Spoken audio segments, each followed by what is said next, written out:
Let's hop into a time machine real quick. Back to the Second World War. You are an American soldier flying over Germany. Suddenly, your plane crashes. 3 other soldiers, or possibly you, survived, and soon your vision is skewed by a dark, gray fog. Soon, you start to see figures in the distance, growing ever so closer as you constantly lose and gain consciousness. 2 words paint your screen, and you find yourself locked in a German bunker.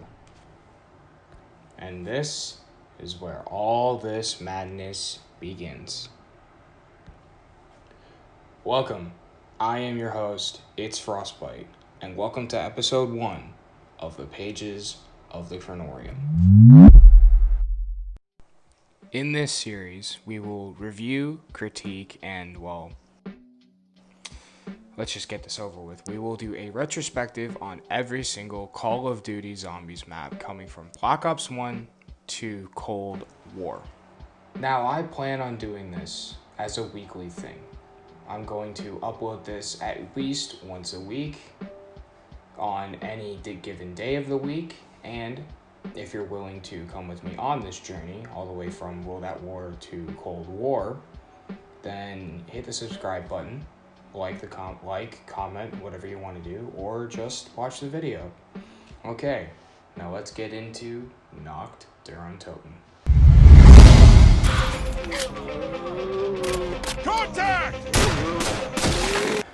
When it comes to Nacht, the map immediately, right off the bat, gives you a feeling of isolation and the feeling that you are trapped. You're alone, you are the only ones who have survived, no one is coming for you. This is your last stand, and you are scared.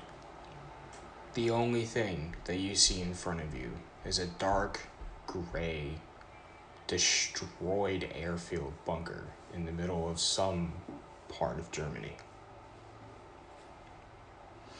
And the only thing keeping you from whatever ties that bind are wooden barriers and a factory-given M1911, standard for soldiers of the year. All around you, your area is just surrounded by the dank, depressing, damp area and tons and tons and tons of fog. This gives you the eerie feeling that there might be something that's close. Suddenly, there are 3 or 4 undead soldiers, Nazi soldiers, climbing at the windows, clawing at them, and it's your job to dispatch them. You may not want to, because they were formerly human, but you do anyway. And with 3 or 4 clips left, and your knife, and a couple of grenades, 1 zombie becomes 3, and that window will never stay boarded up again. At this point, 1 or 2 rounds have probably passed, and you notice you have a small amount of points, a couple of mags left, or maybe nothing at all, a knife, and no grenades, and more zombies. So you and your team, or maybe just you in your own head, decide it's a good idea to move spots. So there are 2 different locations that you can choose to move and just take a better advantageous spot. You can ascend from darkness, unlocking a giant staircase right in the middle of the entire room. Or you can go into a simple help room, marked by a door with an eerie help word scratched onto its front. Let's hypothetically say that you took the stairwell. Up the stairs, there is a shotgun, an overpriced sniper rifle in a comically oversized closet, and a lot more barriers. But this does give you the feeling that maybe there's a little bit of hope, and there's a little bit of leeway. Unfortunately, that is not the case. As you walk into the help room, a boarded up, destroyed comms room with a limited radio setup, and the first instance of what the zombies community would love and come to call the mystery box. When you first hit this mystery box, it gives you a flash of different weapons, like machine guns, stupidly weak SMGs, rocket launchers that carry absolutely no ammo, and even another sniper rifle just without the scope. But sooner or later, you'll end up coming across the ray gun. This wonder weapon is the exact weapon you need to survive most of the rounds on Nacht or Untoten, although it has its drawbacks. The gun has severe splash damage. If you've ever been downed by it, and everyone who knows the gun by now will obviously know this. But this thing does the most damage out of almost every gun on the current map, has a lot of ammo, and is generally a necessity if you and your crew wish to survive the round. I think Nacht is one of the most atmospherically driven maps of all time, with the very area making you immediately feel alone, despair, fear, and among all things, it makes you feel scared if you play it for the first time. I admit I was scared the first time I played the game too. Nacht is a cruel mistress. It is a cruel, cruel, cruel endeavor, and it will take all of your wits and your skill to survive. Training is near impossible, or kiting as it's been formally known, and camping seems to be the only strategy, with LMGs being primarily what people want up until we get to Derice. I think Nacht is, in my opinion, one of the most underappreciated maps, despite the fact that it was the grandfather of all of this 115 induced BS we would come to know as the Aether storyline. And at the same time, I like how equally hard and challenging the map is. For example, training is really, really hard if you don't have the right setup, or if you just don't have the right guns, period. On top of that, you have to be extremely accurate with everything if you are not camping. And you have to be careful if you are using the ray gun, because the ray gun can down you, since there is no way to boost your health in this game mode. Nacht or Untoten definitely delivers a different kind of fear.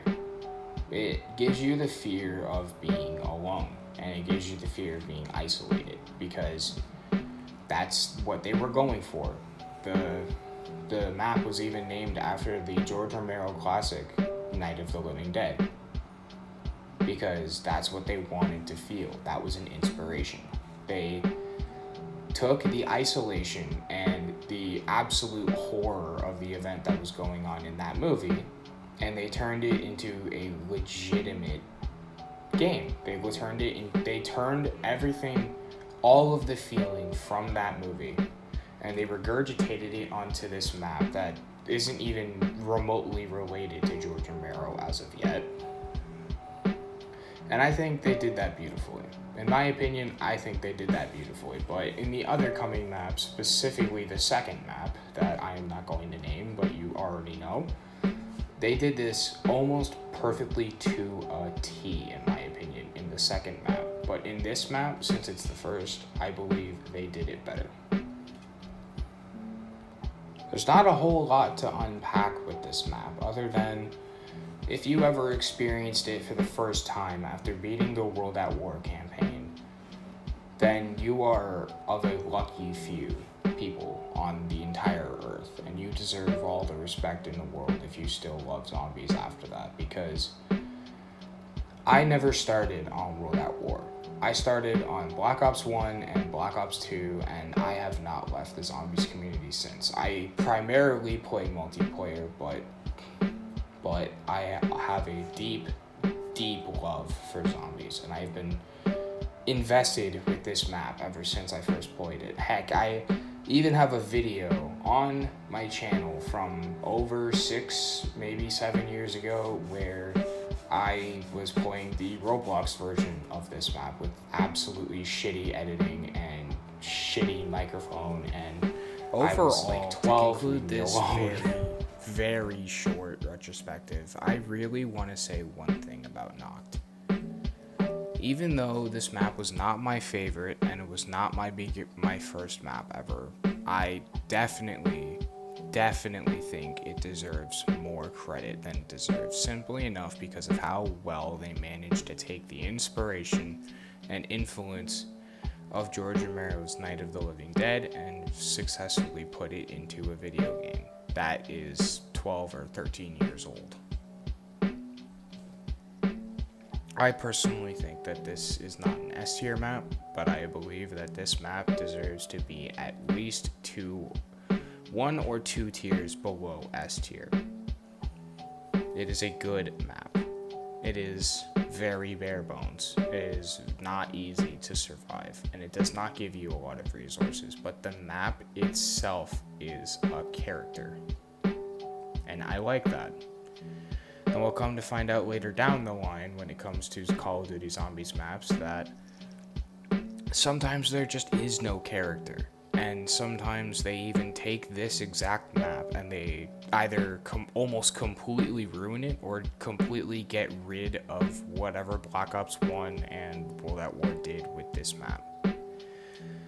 The feeling of being trapped in a never-ending loop is just amazing, and the gameplay to aesthetics wise is not that far of a bridge gap because you can still be an experienced player with hundreds of hours of zombie skills and thousands of dollars spent on gobblegums. You can still come back to Nacht and have fun, and you can still come back and get scared even though you might be like 23. This map is great, and in my opinion it is one of the most iconic, if not the most iconic of all time. Thank you for joining. I will talk to you guys next week. Thank you for joining the very first episode of the Pages of the Kronorium.